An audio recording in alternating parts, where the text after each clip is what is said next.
Oh, Davie's in chat and all.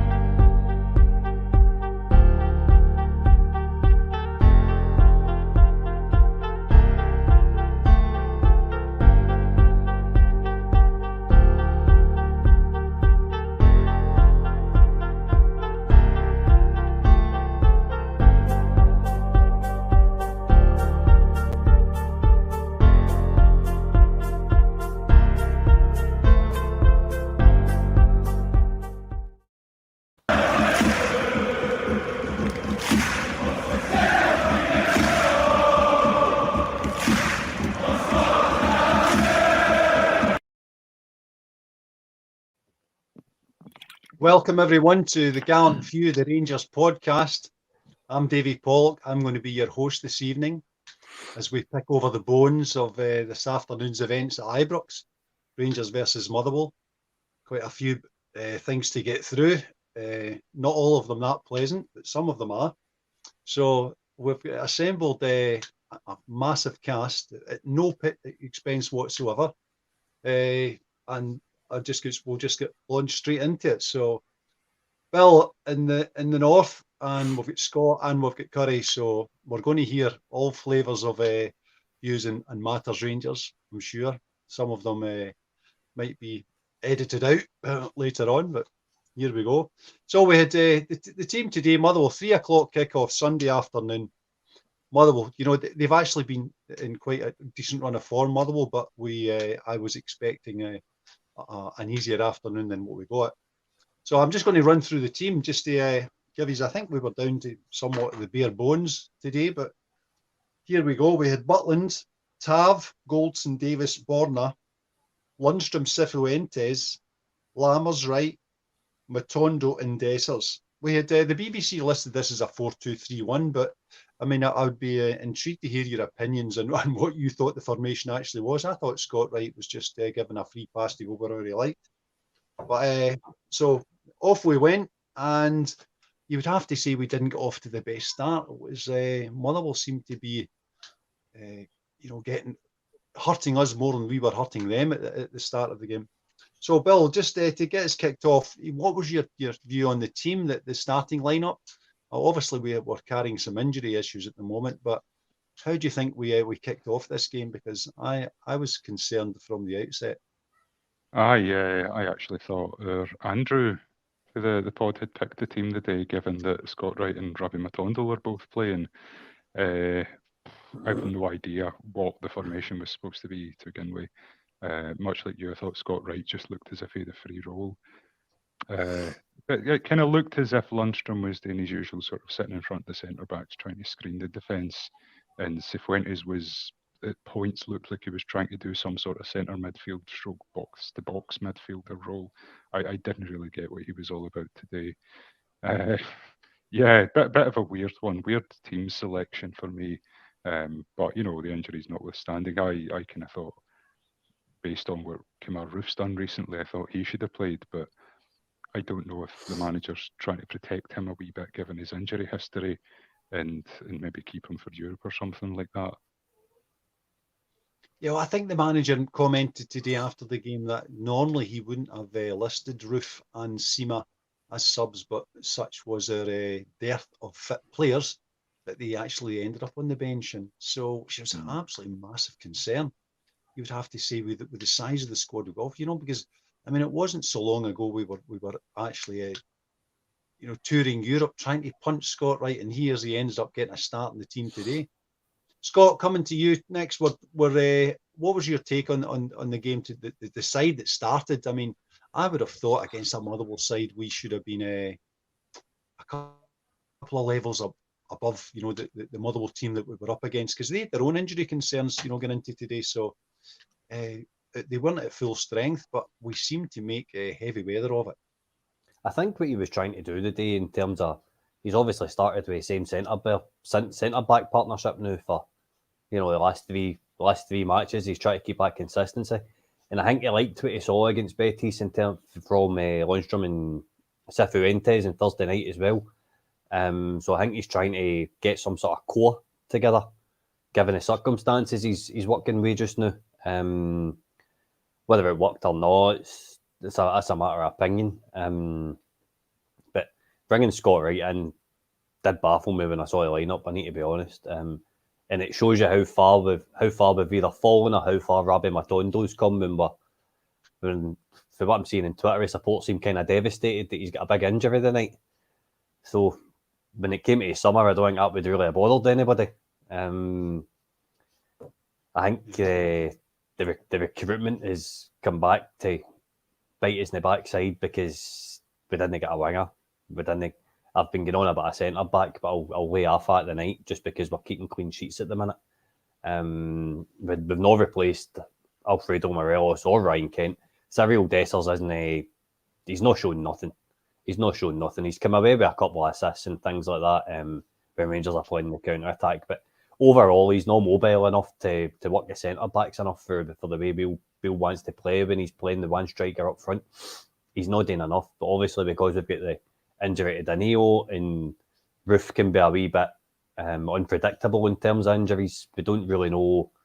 We don't really have any other option, to be fair. I was quite happy to see Lovelace on the bench today. But I've been a big advocate for only bringing a youth on in a competitive match when we're comfortable and within my performance and we're a couple of goals ahead. I think that's when you can bring the young boys on to give them a wee bit of breathing space. But the way I've got to see it tonight is it's 3 points and a clean sheet. I mean, that's the only real way to sum it up, to be honest with you, Davie. Yeah, there's the devil's always in the detail here, eh? Curry, coming on to yourself, just give me your thoughts on the starting lineup today before we absolutely lay into these chaps, because I mean, I would have thought that the team that we started with should have been enough to see off. I mean, I'm like Scott. I was surprised to see Scott Wright. I honestly thought that he was finished. He would have made kind of peripheral appearances, but I never thought I would see Scott Wright as a first pick again. After 2 trips to Turkey and they sent him back. I think that tells its own story. But what was your take on the starting lineup? We should have had enough there to see them off with a bit to spare. Well, I was sat. My mobile was underneath my pillow because I like to keep it out of the way when it's football day, and all I could hear was it going off its head, and I just thought to myself, right, what's Bill done? What swerve ball has he put in that could have such a reaction for all the WhatsApps messages coming through? But onto Twitter, or Twitter X, or whatever it's called, I went straight to the Rangers account. I looked at it, and then my first reaction was probably the exact same as everybody else's. What the f is he doing on? Disbelief. It was like, why? I still don't know why the guy is even still at this club. Twice he was in an aeroplane to Turkey twice, and we still couldn't get bloody rid of him. And he still managed to come back. So it was as soon as you seen that, I'm like, well, there's something going on here. That's not. But you're right, Davie. They should have still have enough to day the turn against Motherwell. Even though they were third and we were sitting fourth, we're still miles above them, supposedly miles above them, on what the quality footballers that we have at our club. Bill, before the presser, turned around and said to the reason he brought him in was he wanted a dribbler in the team.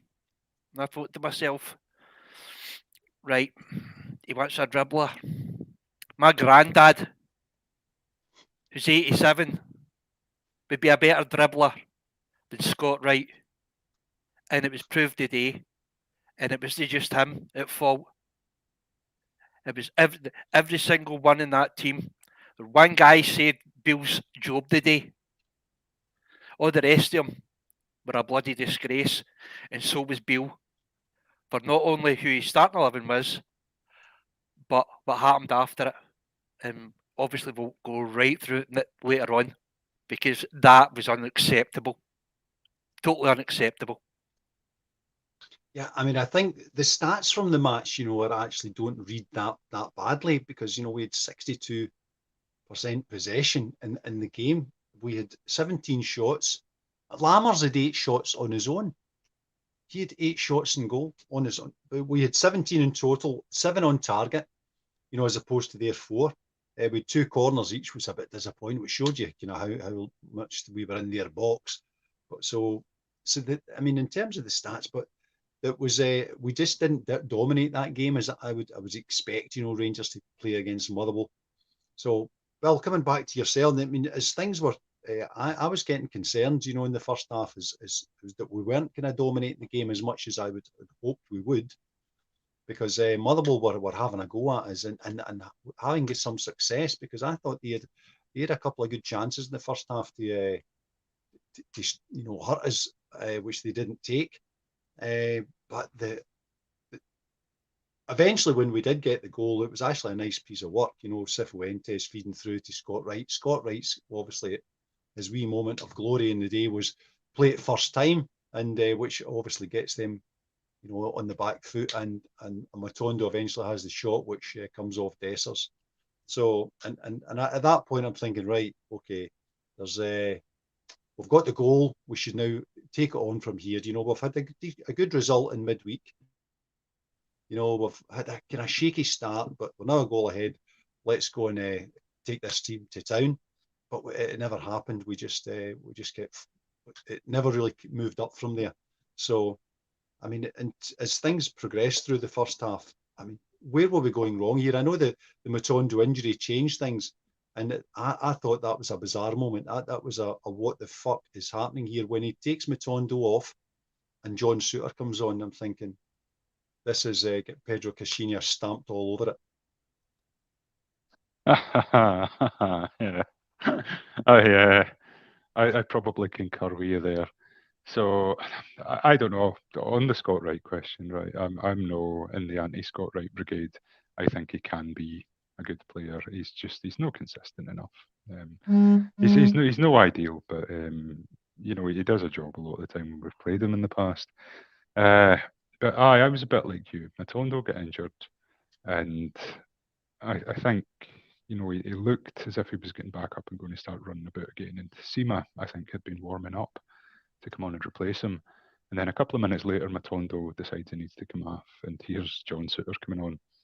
But I actually spent about 10 seconds quite excited, going, I wonder if we'll go to a back 3 and push Tav and Borna right up and actually start to play with some proper width and really have a go at this mob and put them to the sword.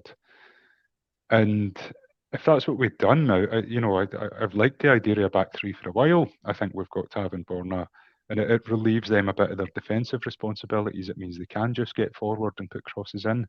And I thought if that was going to be the case, I was really looking forward to seeing it. But that's not what materialised. What materialised was like 60% of the time, the 3 centre backs were just passing the ball between themselves. And then occasionally one of them would knock it to Lundstrom, who'd knock it back to one of them. And that seemed to be most of the game. And I hate to bring up the dreaded H words, but was it back to like a wee bit of the horseshoe? That's what it looked like to me for long spells today. I've said this loads about Michael Beale's Rangers team, and it was true again for me today, is what we lacked was urgency. Just no urgency. Just lazy, bored on the ball, no wanting to move it forward, nobody making the runs, nobody getting into spaces, nobody running the channels, nothing like that. I don't know where we go for here, I keep hoping these players that he's brought in are going to come good. I keep hoping that his team selection is going to settle down, and we'll see what the Michael Beale system is. But he's been here almost a year now, and I've still no idea what the Michael Beale system is.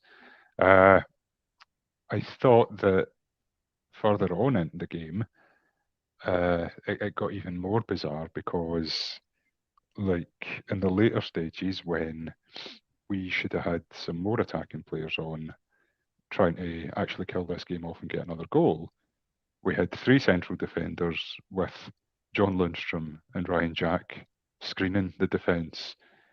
Now, against Motherwell at Ibrox, you don't need 3 central defenders and 2 holding midfielders. And actually, that might be a bit unfair to Lundstrom because I thought he played okay today. And, there was a couple of moments in the game where he looked as if he was the one willing to get on the ball and drive us up the park, but it was only a few moments. So to have that number of players content to sit in their own half and not really players that are out there to create something against Motherwell when you're only 1-0 up, it's just bizarre, Davie. Absolutely bizarre. I can't understand it. Yeah. Scott, coming on to yourself, I mean, when we move to 3 at the back, 38 minutes, Suter rolls on, he's on the pitch. We've now got 3 central defenders. We've got Lundstrom and Cifuentes, in front of them. I mean, Bill, as just mentioned, I think we've got the horseshoe baked into this outfit because, with that level, those numbers of players in there, that's just what they're going to do. That's where their strength lies, just holding on possession, nice wee cute passes. When we need a bit of penetration and I don't know what Michael Beale was trying to do. What was your take on that substitution in terms of moving 3 to the back with already 2 kind of holding midfielders on the pitch? I mean, if I don't know who you thought we were playing.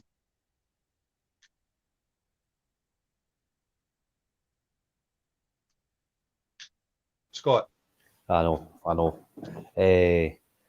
I don't know that we are good at horseshoe fit, but to be honest with you, David, we get spanked 5-1 away to PSV. That wasn't a good combination play. That wasn't good defending. That wasn't being unable to penetrate. That was just shite. And that's what's getting produced just now. It's just utter shite. It's not good enough. I mean, obviously, it says in the chat I didn't see a game today because I was working, but when I was going by comments and seeing this, that, and the next thing for where I was listening to a game, I was like, Motherwell's putting us under pressure in the last couple of minutes. Fucking Motherwell. Like, it's bizarre. It's bizarre.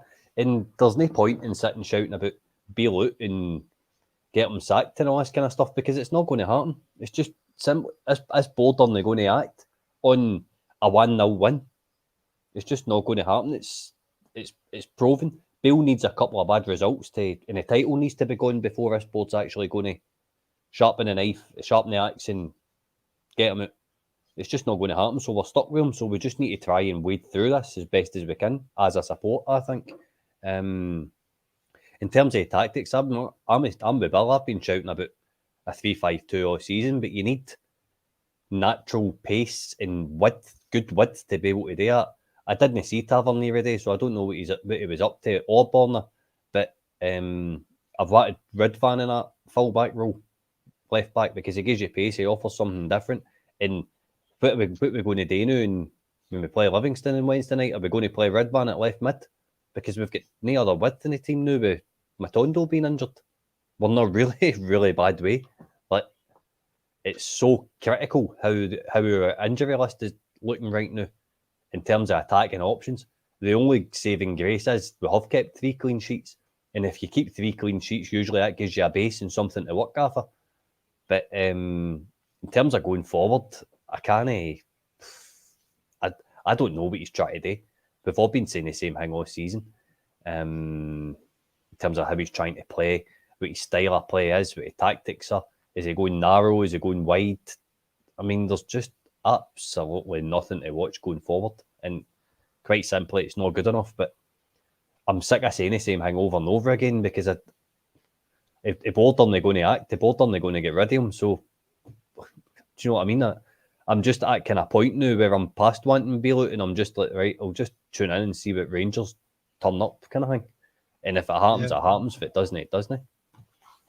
Yeah, Curry, I mean, I think Scott's, mentioned that and Bill mentioned that, the style, there's no obvious plan here for me.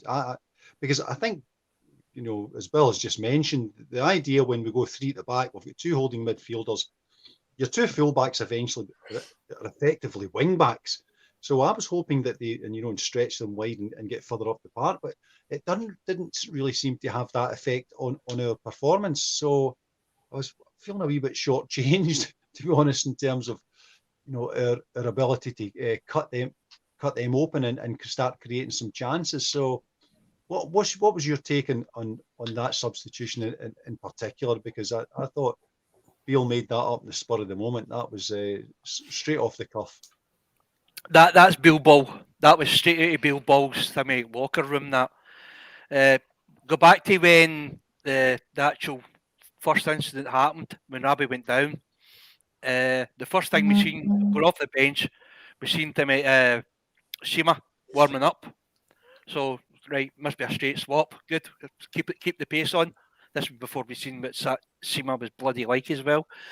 But we saw that right. 5 minutes later, Robbie goes down.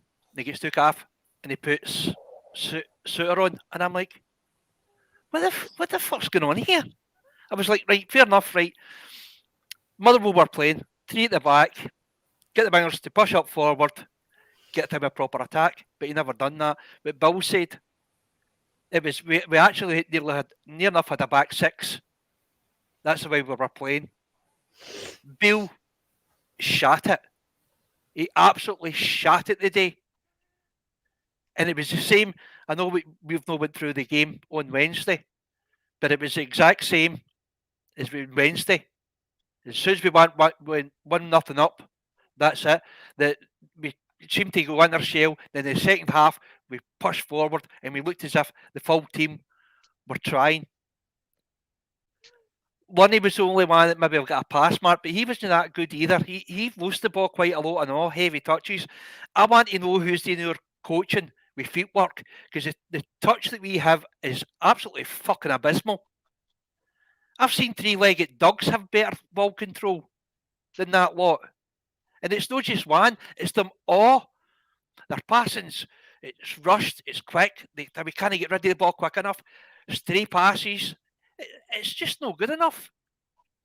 And the thing that gets me is, if that was Beale's mind, that he was wanting to get the back 3 and the 2 wingers pushed up, and we ended up with a back 6. Where's Tavernier? Where's Tavernier? No tell. Listen, get fucking up there. Stop coming back. We don't need you here. I just don't understand it at all. And for me, we got 3 points. We won. Motherwell deserved to win the day. As simple as that. And I was about to say, I'm glad Bill's away, but I'll tell you what, watching that game today made my eyes bleed more than seeing that shirt that Bill's wearing tonight. That's how bad it was. Sorry, Bill.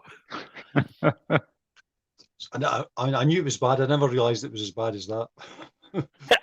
Aye, David. Honestly, God, There it just to let everybody know that's probably listening to Spotify and all the other social medias that are not watching YouTube, Bill's got on one of his fantastic shirts again. It's basically one of the, for me to describe it, do you know the cards you get when they do the colourblind? That's when you go to the opticians, right? They placards, right? That's basically the shirt that Bill's got on tonight. Right. Oh, I knew I'd seen it somewhere.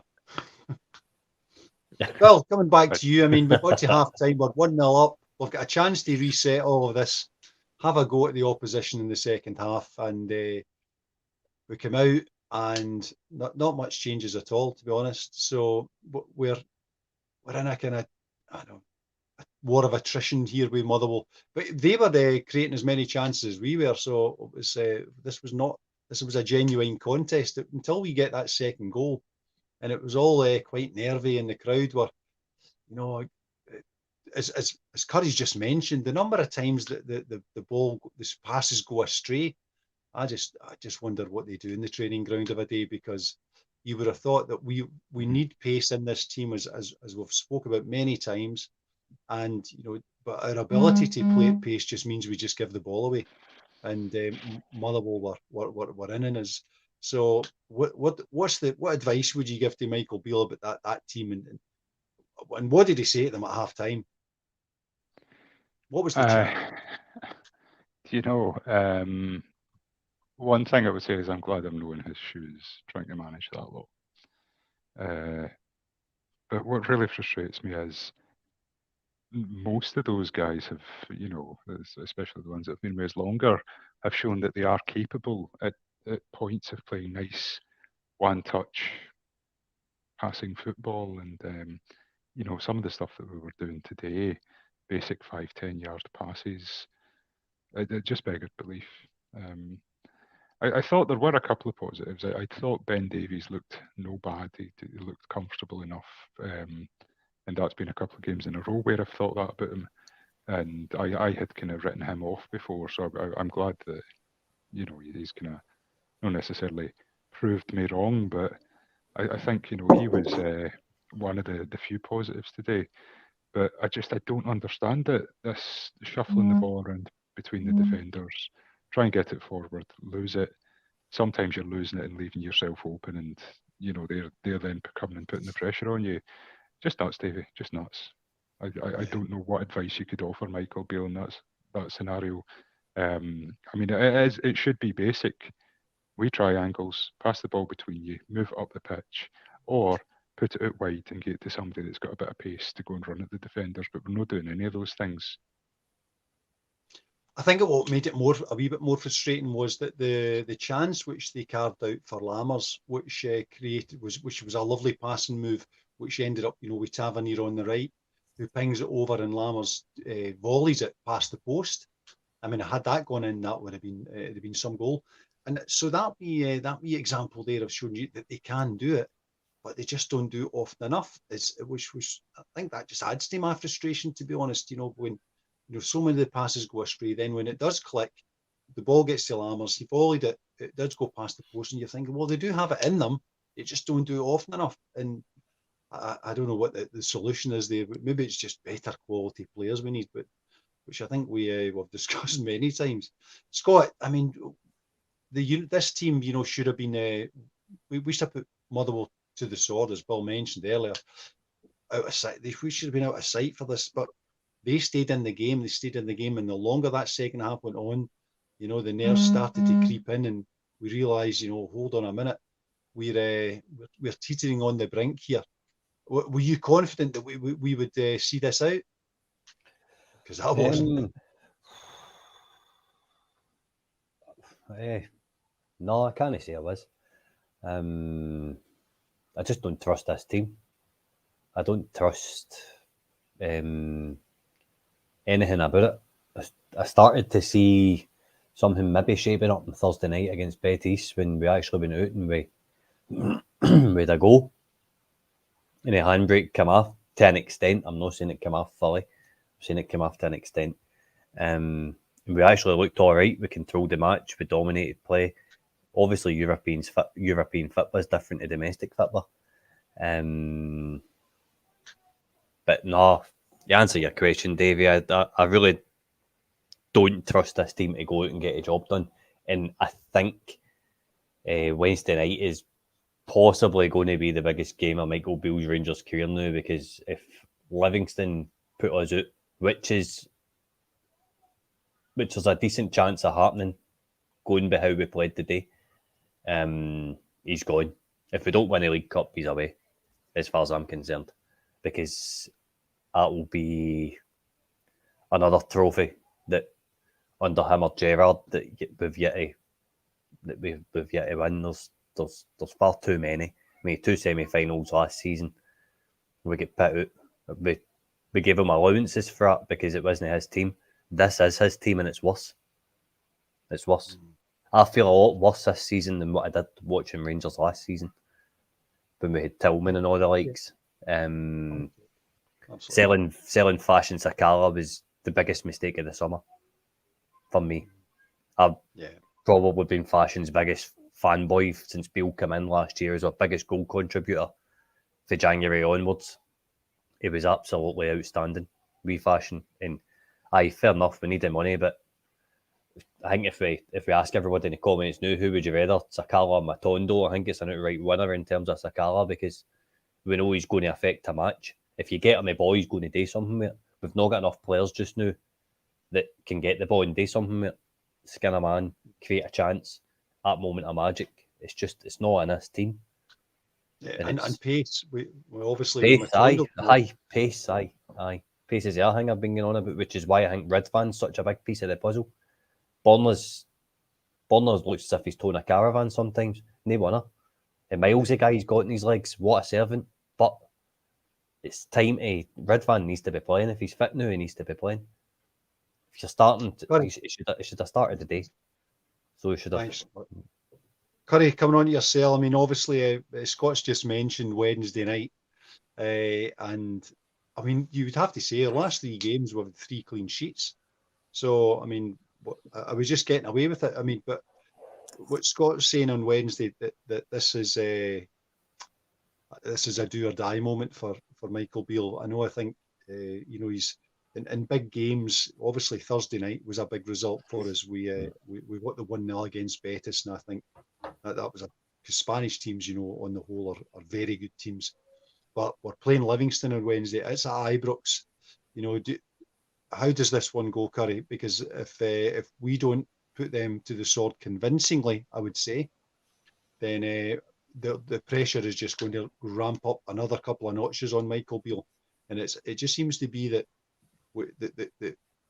that is ramping up the pressure, because his room for error is probably just evaporated, and there's probably nothing left. There's no more credit in the bank for him, and a result, anything other than a resounding victory on Wednesday, is Michael Beale in the last chance saloon here.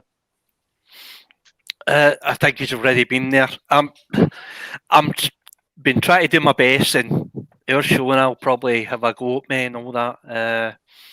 Beale shouldn't be at our club. I'm sorry. It was time for him to go after the Old Firm game. The game on Wednesday saved his job.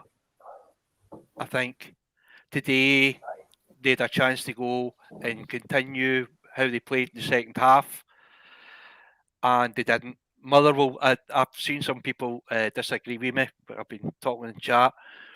Motherwell were the better side today. They played the better football. They were more composed. They put in the better attacks. The only thing that they never managed today was have a clinical striker. If they had a clinical striker today, they would have probably beat us 3-1. Because they had a chance in the first half, and then they had 2 chances right at the end. One that Butland made an absolute outstanding save, another one that came across and hit Tav off the leg. He didn't know anything about it. It just hit off his knee and bounced back out again. It could have quite easily went in the back of the net. The whole Rangers side are really rank rotten right now, except for our goalie. He's the only positive this season's brought. Last season, we're worse this season than we were last season. Totally agree with Scott with fashion. I'm the same. I was always a fashion fanboy. Everybody will know when I actually come on here and talk about him. Absolutely loved the guy. He made 2 major blunders, and everybody made their mind up that, he's not good enough for Rangers. But brought in 13 million quid's worth of up front, and every single one of them are fucking shite. I try to defend Dessers. I have been, and you all know yourself, I've been trying to defend Dessers.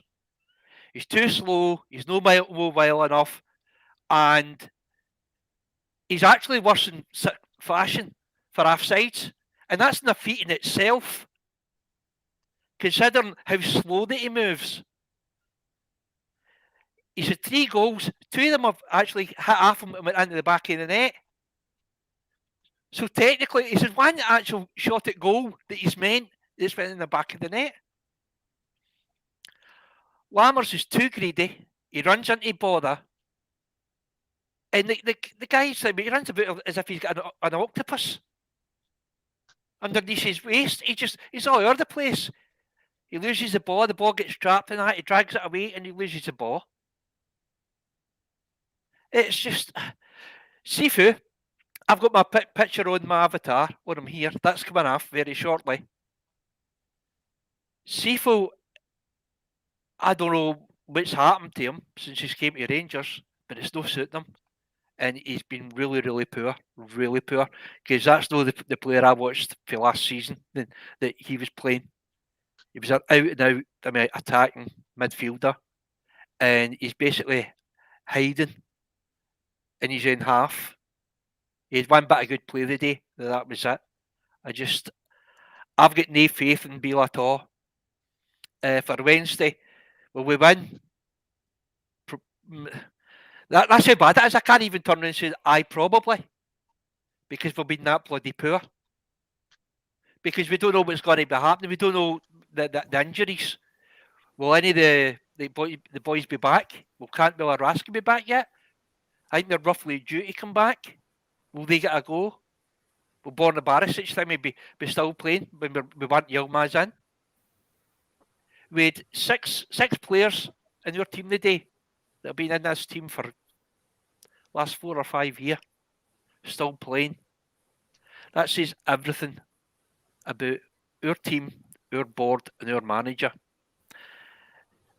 I made a prediction at the start of the season, and I get absolutely dog's abuse for it, that we'll win absolutely fuck all if Goldson, Tavernier, and Borna Barisic is still regular picks in this team.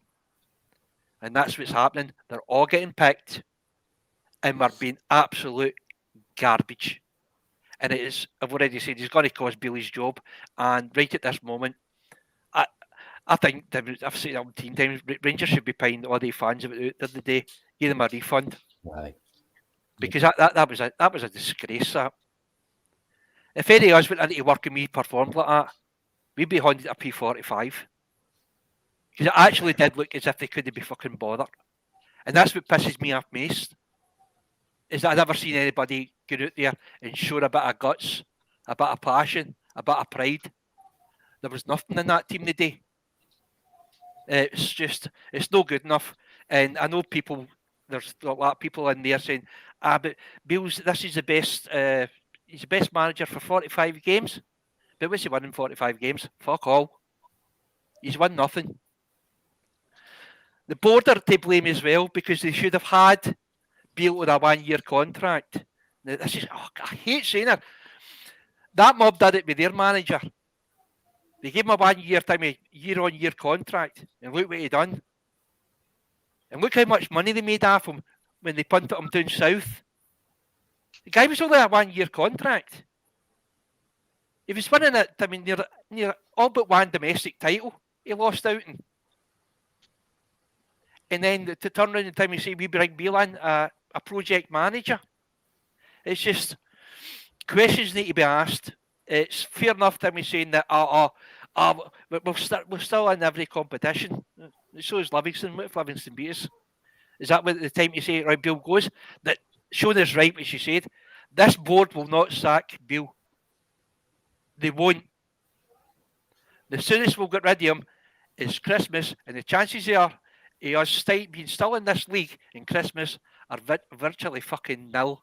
And I'm sorry I'm swearing so much, people. I really, really tried to no swear. But I'm fed up watching and hearing the same garbage week after week.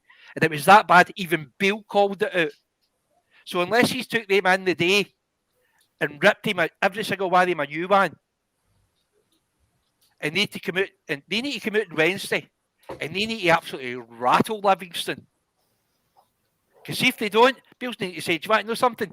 You're not putting that fucking jersey on again, because you don't deserve it. Sorry for the rant, guys. You knew it was coming. Yeah, I mean, Curry, I mean, I cannot understand and share your frustration, you know. But Bill, coming on to, I mean, look, now that Curry's mentioned it, take a step back and look at the bigger picture, because, you know, we've gone through a big rebuild of our squad, and, you know, we've lost Alfredo Morelos.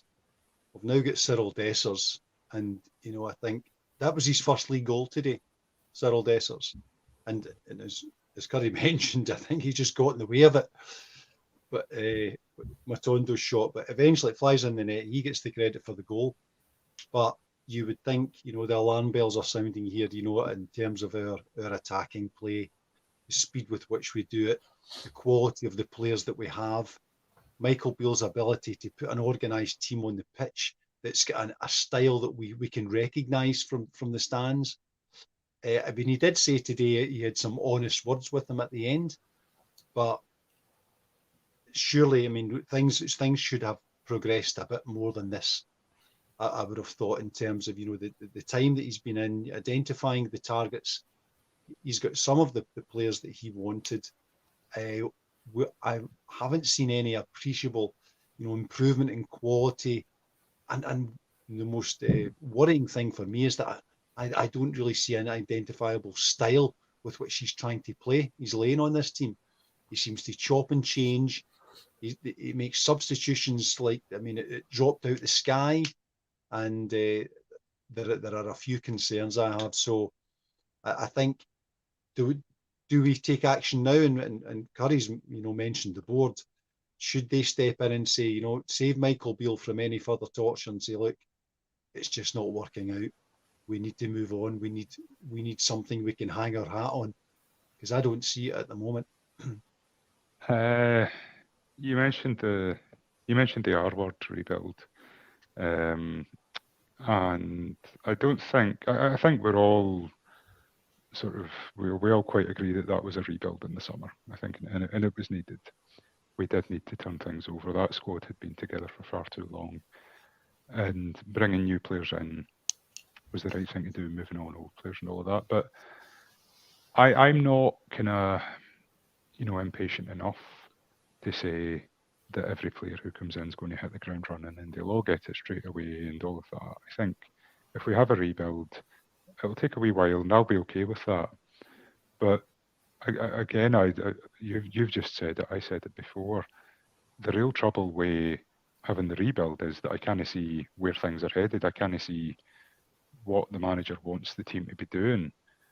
And if there's no identifiable style that I can see, do the players out there know what they're supposed to be doing? Are they clear on their instructions? Was it clear to everybody when Matondo hobbled off and Suter came on, right lads, we're switching to a back three with two wing backs, or we're switching to a defensive back five? Did they know what they were supposed to be doing? I would kind of question that. If the players don't know what they're supposed to be doing on the park, that is on the manager. And so, yeah, doing that rebuild in the summer, like I say, if I could see where things were going, if I could see that we had an identifiable style the manager was trying to get us to play, then I would be much more patient than I am being. To answer your question about should the board now step in, football is a results-driven business, and Beale had a couple of bad results. We lost the opening game to Kilmarnock, which was really, really, really bad. We lost to Celtic, which was really, really bad, and the board didn't step in. Since the international break, we've had 3 wins on the bounce and 3 clean sheets. I don't think the board would step in on that basis if they didn't step in before. I think you're looking at least the end of the calendar year before the board would entertain any notions, barring some sort of embarrassing defeat to the likes of Livingston in the Cup. I think I know what Curry was saying there about if we go out and we don't hammer Livingston, but if we go out and beat Livingston 1-0, I think for the kind of point of view of the board, well, that's us won a 4th game on the bounce and kept a 4th clean sheet. They'll be looking at it longer term. They've got a lot of money invested in Michael Beale. They've still got Giovanni van Bronckhorst on gardening leave or whatever it is that he's doing, because I don't think he is anywhere else yet. So they won't make hasty decisions. They won't just jump in and go, oh, the fans are getting a wee bit restless. Because if Beale between now and the end of December manages to get things to click with this mob, then the board will go, oh look, the fans are all back on side. We're hammering all these Diddy teams 4-5-0 again. Brilliant. We're going to be in Europe after Christmas, because that's no out of the question. We have got some talented players. We played well for the most part on Thursday night there against Betis. We controlled most of that game after we came into it. I know we were nervy the first half hour, but once we came into it, we controlled most of that game. So I don't think we're anywhere close to the board to step in. I think it'll be quite a wee while yet, and things will have to get significantly worse in terms of results before the board step in. Personally, before we go into the international break proper, and especially having come off the back of the loss to Celtic, I was right there with everybody calling for Beale to go. But it was pretty clear, once we get into the international break and Beale didn't go, it was pretty clear to me that, well, actually, unless results take a big downturn this calendar year, then I think Beale will still be in a job for the New Year's Day game against Celtic. And if we're still in Europe after Christmas and all of that, I don't think the board will act. My personal thoughts are he will probably get until the end of the season. And, if we don't win anything this season, I think it would be unforgivable for the board not to do something at that stage. But, with the other side to that is we all sat in the show a few weeks ago and said, the guys who are now at the top in the club in terms of, being on the board, they're not the guys who brought Beale in, so they might act quicker. But for all the fan pressure and all of that, I just don't see it. I'm reckoning it'll probably be the end of the season before anything really happens. I think the board have. I mean, Curry's mentioned it. That since he brought up the board, now. Scott, I want your take on this, because here's my view on it: is that Wednesday night, if we don't lift the League Cup and we don't qualify out of that Europa League group section, then Beale's a goner. Because I think our trophy haul, in the last 5-6 years, we don't want to go back all the way back to the banter years and all that, but the last 5 years we're back in the top division, and their trophy haul is shocking. It's sometimes it takes outsiders, and maybe they just stuff you've mentioned there, Bill, just reminds me of it. This isn't Rangers. Rangers win trophies, so we now have we've got Livingston at Ibrox. We'll have then 2 games in Glasgow to win this bloody trophy. And if we don't do it, I think Michael Beale's a goner. If we don't add to that with the group section qualification for European football after Christmas, I think he's also a goner. So you're right, Bill. It is a results-driven business. But Scott, what's your view on this? I mean, what's the point of no return for Michael Beale for you? Say, where do we say enough is enough? If Livingston pitches out the League Cup on Wednesday night, it's done. It's done. Yeah. There's never been a need more to win a trophy than this one right now. It's in front of him. There's no team in that that's left in that competition that should be able to stop us winning it. The only team that are in it are out. So it's a bare minimum requirement. I'm sitting here tonight actually thinking that Livingston are going to come and Davie Martindale's going to pull a rabbit out of a hat and turn us over on Wednesday night, to be brutally honest, and I think Beale's gone. It's a bold prediction, but I think just by the way, Beale's not getting any credit in the bank. He never won a trophy. See, if he won a trophy with that squad last season, he's got a wee bit of trust off his support. He's not got it. I've previously sat here and said that I thought Beale was going to go into bigger and better things when he'd finished his job at Rangers, etc., etc. I really don't think that the recruitment's worked. I don't think any of the signings have came forward as a plus apart for Jack Butland. He's the only one of them so far that's come through as Rangers class. I get what Curry's saying about Cifuentes, but a boy has only played 3-4 matches at the most. I'm not judging him yet, but I've got to say the rest of the signings for me aren't good enough. Injuries and stuff obviously playing a big part. But yes, we've had 3 clean sheets and 3 wins. We had a big win on Thursday night, but this sums up how we're feeling about the managers, I support, when we're all wanting them out this quickly. We won a day. We won, we get 3 points, and we want them sacked. The vast majority of supporters coming through the comments want them sacked tonight. And that's just how we're feeling as a support, because we've been starved of trophies for the last 5 years, or however long it's been. I'm just counting us for being back in the SPFL again. I genuinely think Livingston are going to come and turn us over on Wednesday night, and it's done. I think by Thursday morning we'll be looking for another manager. That brings me on to my next point. What market are we going to be shopping in for a manager if we let Beale go? Are you looking at Derek McInnes, Davie Martindale? Are you looking at somebody like that, because there's nobody out there just now that's going to touch us with a barge pole with shite in the end of it, right? There's absolutely nobody. The only one I could maybe think, is Jesse Marsh, because he had a bit of a bad spell at the end of Leeds. But Leeds are my English team, and I don't want that guy anywhere near my football club. He's a joker. He's an absolute joker football manager, or soccer manager, as he calls himself. So I think we need to be careful in terms of what we wish for. If it doesn't go away, and if Beale does leave, then who do we want? Could you tell Knutson? He's not going to come. Somebody told me the last time I was shouting about him that he rejected Ajax in the summer. He's not going to touch Rangers. He's not coming to Rangers. What I want in place is somebody with a proven track record that isn't somebody mentioned Neil Warnock in the comments. Come on, Neil Warnock. I don't want somebody age of Neil Warnock, but I don't want somebody as young as Michael Beale or an up-and-coming coach either. I want somebody that's in the middle of that, that's coming in with a relevant experience, proven track record, and somebody that's maybe done it abroad or something. I'm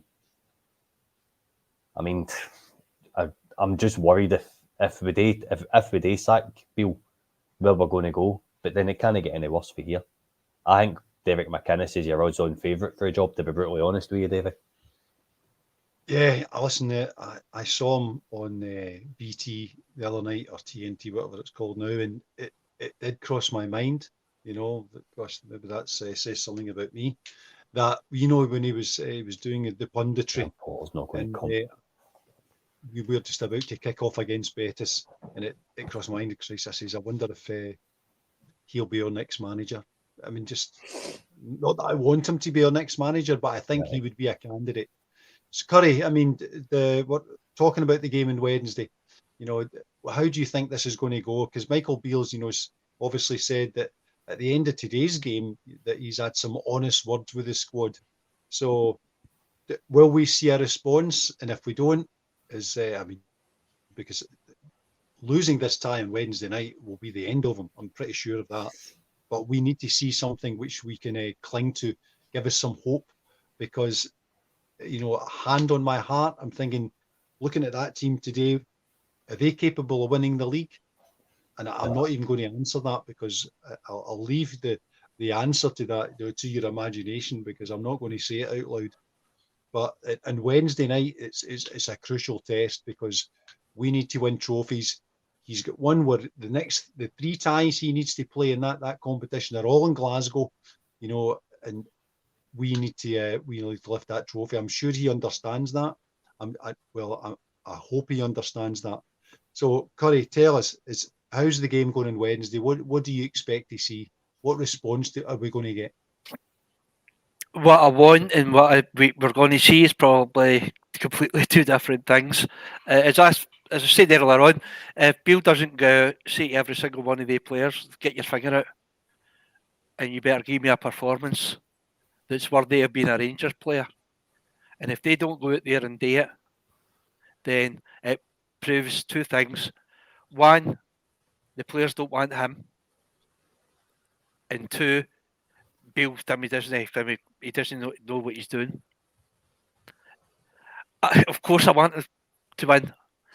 I would love Beale to turn everything around and turn us into a proper football team, that we're playing as a team. We're not playing as a team just now. That the team today, they actually looked as if it'd been the first time they'd ever played together. That's how poor we were the day. Somebody was saying Livingston beating us is a bit of a leap. I'm sorry, if you'd watched today's game, I can assure you it is no to me a leap at all. Martindale, for all the slaggings he gets because his background and who he actually manages, people need to remember that Martindale, where he learnt his football trade, who's he in charge of, how much money he's got, and what he's done with that club, how they're still in this league is unbelievable. He's already done it against Beale. He done it last season, if you remember, against us. So Martindale knows. Do you remember what he said? He turned his, I knew how they were going to play. He's not a daft man. He maybe come across as it's quite funny because I class myself. I'm like a Martindale. I'm no posh. I'm just like your wee scheme guy. I'll say how it is or how I feel it is. I don't have big fancy words, and I don't talk posh, and I don't have a voice that would. Well, our Bill there, he'll tell you all the stories about that smooth voice that he's got and his successes that he's had over the phone, apparently. But let's not go in there. But I'll just say it how it is. And Martindale's the same. He'll say it how it is. It, if Livingston won, it wouldn't surprise me. If Rangers put up another display that they did, it wouldn't surprise me. The opposition will always have a vote in the game. You know, there's two teams on the pitch. I mean, I would say from the Livingston game that we played earlier this season, you know, when we beat them 4-0, but Aye. the 3 goals that we scored at the end put a bit of a gloss on that. Oh, aye, you know. Dave. Aye, you're right there, Davey. I mean, you say that last game we had when we beat them 4-0, is as you said, if you'd watched the game the day and you look at the stats, you'd be like, why are they moaning? But this is the first time that I can think of. I'll ask you 3 guys and the people in the chat as well. That was the first time I've ever heard a Rangers side get booed after a win. Davey, you go to a lot of games. Same with you, Scott. You go to a lot of games. You probably. When was the last time you heard Rangers supporters boo a win? That says it all. Dundee at home last season, Curry, when we won 1-0 against Dundee. Won 1-0 in the League Cup against Dundee. It was Gio that was in charge. That was the beginning and the end of Gio. Exactly. I think Davis was playing at a 10 that night and he scored or something. That says everything. Yeah, I think I think it's just a build up of frustration with the performances, you know, that we, because we know Motherwell did it to us last February when we were 2-0 up at half time and they ended up drawing 2 each. So we've seen this movie before. So the concern today amongst the support, I mean, was just the kind of level of performance. We weren't creating chances. Well, we created some chances, but they were creating as many chances. So that game in the last 15 minutes was on a knife edge. And I think the booing at the end was just a reflection of the supporters feeling, you know, how did we manage to get ourselves into that position? Why are we in this position when we're crossing our fingers and praying to all that's holy to try and get over the line here to beat Motherwell at Ibrox? You know, and I think that we had hoped, you know, from the rebuild that we would be in a far better position than what we are. So anyway, guys, listen, we're crashing on to the hour mark. So I'm going to come round to you. Well, we'll start with yourself and just give us a prediction for Wednesday, because I think Martindale knows exactly how this game is going to go on Wednesday. He knows that if he holds out for the first half hour, then the crowd are going to be getting on the Rangers fans, the Rangers team's back, and you know they'll end up being an ally for Livingston rather than for Rangers. So park the bus will be the bus will never be bigger than the bus he's going to be bringing to Ibrox on Wednesday night, because he knows that there's very little, you know, in the bank for Michael Beale, and that if he could hold out till half time, the second half might turn in Livingston's favour. So it's hold on to your hat. Bill, how do you think this is going to go? I think you summed it up there. That's exactly what Davie Martindale's tactic's going to be. Fair play to him. You know, he's done it to us before. Like Curry referenced that game last year where Martindale said, well, I knew exactly what they would do. They would put crosses into the box and we were quite comfortable just heading them away. I don't think that's what we're going to do this time, because we don't really seem to get to the byline and put crosses in now either. That's also disappeared from our game. I don't see how we can play through Livingston the way that we're playing. You know, if they do just camp up in their own box. I also think some of the boys like Nupley and Anderson could actually be a bit of a threat to us, especially if Livy get a couple of set pieces up our end. And like you say, you know, you get to half time and it's still 0-0 and we've only had a few chances and it's boo, all this. it could be a really difficult night if we don't get an early goal. But as I am ever the optimist, I'm going to say we will get an early goal. Maybe Kemar Roof will get one in the first 10 minutes that will send us going. And my prediction is going to be that we'll 3-0 Rangers. Excellent. Scott, Wednesday night, how's this going to be? Will we be looking for a manager on Thursday morning? Can I say no comment? Yes, one, I'm going to get belters. Obviously, I want Rangers to win, first and foremost, right? I really, really want Rangers to win. But I've got shades of St Johnstone at Ibrox in the Cup, pitting us out in extra time, and I've got all these flashbacks coming back. I think we're going to get pit out, and I think Bill's getting sacked. I can't get myself away from it.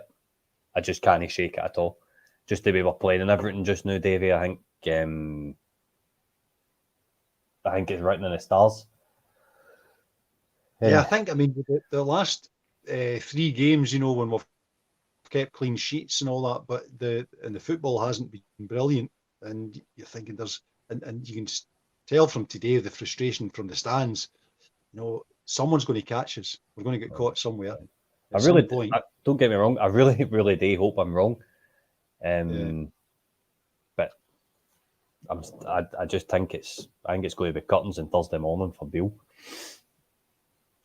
Okay, Curry, it's your turn. You get your crystal ball out.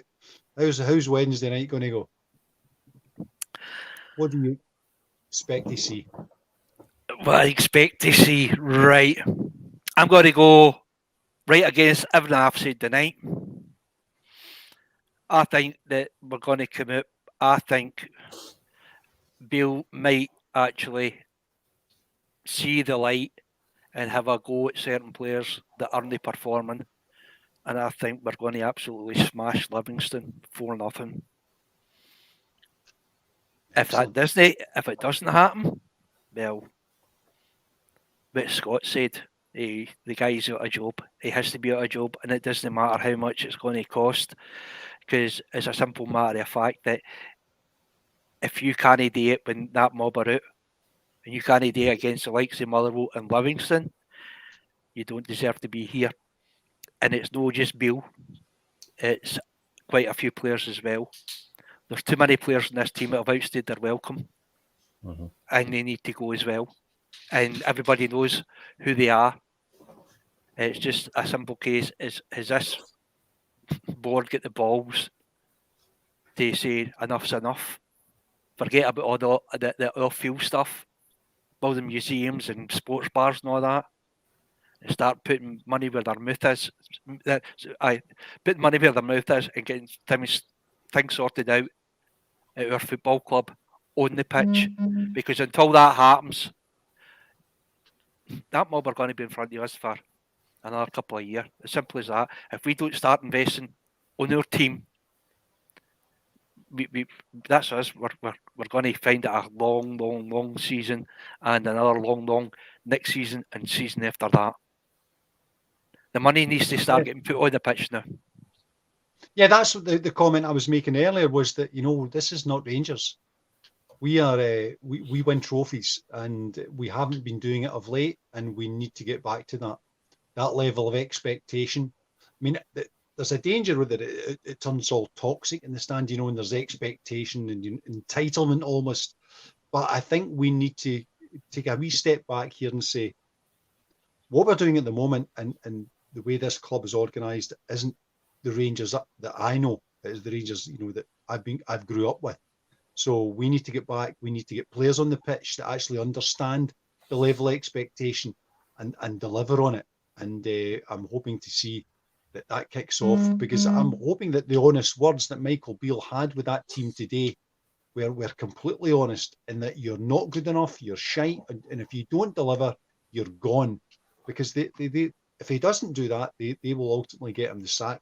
When you look at Dessers up front, you're thinking, you know, we had Alfredo with all his faults last season, but would you take him back now? I wouldn't have. Yep. And I knew you on a minute. 100%, yes, you would. Yeah. So you're thinking, is Dessers going to shoot us all the way to the league title? And you're thinking, I need to, I'll need to have a few minutes to think about a political answer for that one.